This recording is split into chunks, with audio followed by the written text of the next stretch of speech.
Hello and welcome back. Today marks a very important day in the world of crime investigation.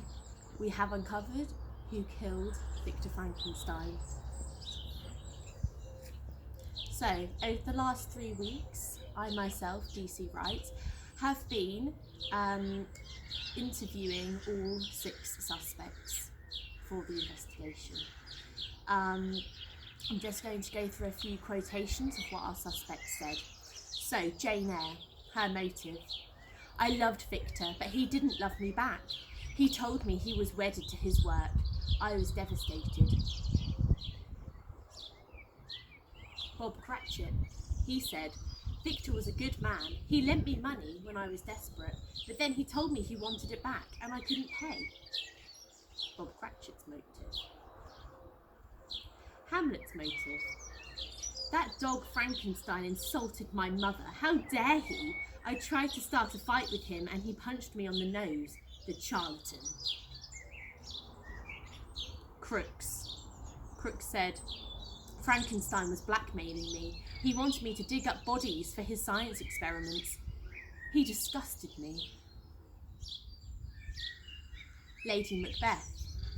Victor was a sweet boy, but he didn't have the lust for blood that I require in a man. He really was too full of the milk of human kindness. Interesting. And finally, Mrs. Johnston. I liked Victor, but then I found out he was demanding money back from poor Bob Cratchit. I know what it's like to be poor. I could see Bob was beside himself with worry. So, of course, all of these 6 suspects I had to delve deeper into to find more information about whether they were to blame for the murder of Frankenstein. And what did I discover? A confession from Mrs. Johnston. And the confession goes, when I found out Victor was being cruel to Bob by demanding his loan back, I just saw red. Poor Bob is such a good man and he doesn't deserve to be put under that kind of stress. I know what it's like to be really poor, so I could sympathise. I knew Bob would never do anything to stand up for himself, so I decided to take matters into my own hands. I'd overheard Victor telling Lady Macbeth that he was going to break into school and steal some equipment from the science department. It was easy for me to break in before him and steal the poison. When he crept into the school, he was so startled to see me. I told him to sit down and made him a cup of tea to help him recover from the shock of being discovered. He never guessed that I had laced his tea with poison.